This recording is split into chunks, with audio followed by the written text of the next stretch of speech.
ഇടുക്കി പെരുവന്താനത്ത് കാട്ടാന ആക്രമണത്തിൽ കൊല്ലപ്പെട്ട സോഫിയ ഇസ്മായിലിന്റെ കബറടക്കം ഇന്ന്. വന്യജീവി ശല്യത്തിന് പരിഹാരം കാണുമെന്ന് ജില്ലാ കളക്ടർ ഉറപ്പു നൽകിയതോടെയാണ് നാട്ടുകാർ പ്രതിഷേധം അവസാനിപ്പിച്ച് മൃതദേഹം പോസ്റ്റ്മോർട്ടത്തിനായി മാറ്റിയത്. സോഫിയയും കുടുംബവും വന്യജീവി ശല്യത്തെക്കുറിച്ച് അധികൃതരോട് വിശദീകരിക്കുന്ന വീഡിയോ പുറത്തുവന്നു. 5 പട്ടികളെ പട്ടി ഇവിടുന്ന്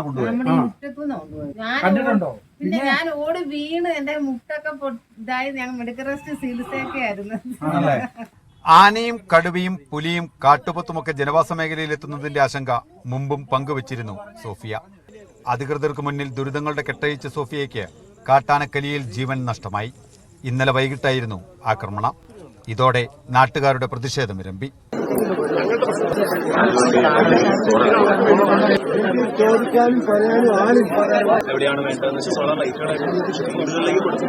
പുലർച്ചെ വരെ നീണ്ട പ്രതിഷേധത്തിനൊടുവിൽ ഇടുക്കി ജില്ലാ കളക്ടർ സ്ഥലത്തെത്തി.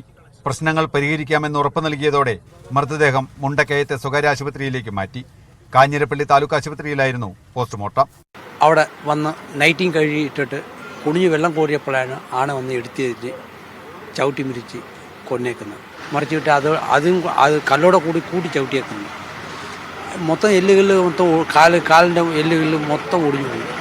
വനം വകുപ്പിന്റെ നിസ്സംഗതയാണ് ഒരു ജീവൻ നഷ്ടപ്പെടുത്തിയതെന്നും പ്രശ്നപരിഹാരമുണ്ടായില്ലെങ്കിൽ പ്രതിഷേധം ശക്തമാക്കുമെന്ന മുന്നറിയിപ്പും നാട്ടുകാർ നൽകി. സർക്കാരിനോട് നിരന്തരം ഞങ്ങൾ അപേക്ഷിച്ചു. ഗവൺമെന്റ് തലത്തിൽ മന്ത്രിയോട് പോയി 2-3 പ്രാവശ്യം കണ്ടു. അവര് എല്ലാവരോടും വിളിച്ചു പറയും, 2 ദിവസം വരും, 2 പടക്കം പൊട്ടിക്കും, പോവും. പിന്നെ ഇതാണ് സ്ഥിതി. ഇതിനൊരു ശാശ്വത പരിഹാരം കണ്ടില്ലെങ്കിൽ ശക്തമായ സമരപരിപാടികൾ ഞങ്ങളായിരിക്കും. ഇപ്പം ഇന്നലെ ഒരു ദാരുണമായ മരണം നടന്നു. ഇന്ന് ഭീതിയിലാണ്, തൊഴിലാളികൾ ജോലിക്ക് പോയിട്ടില്ല. അപ്പൊ ഇതിനൊരു ശാശ്വത പരിഹാരം അടിയന്തരമായിട്ട് ഗവൺമെന്റ് കാണണം.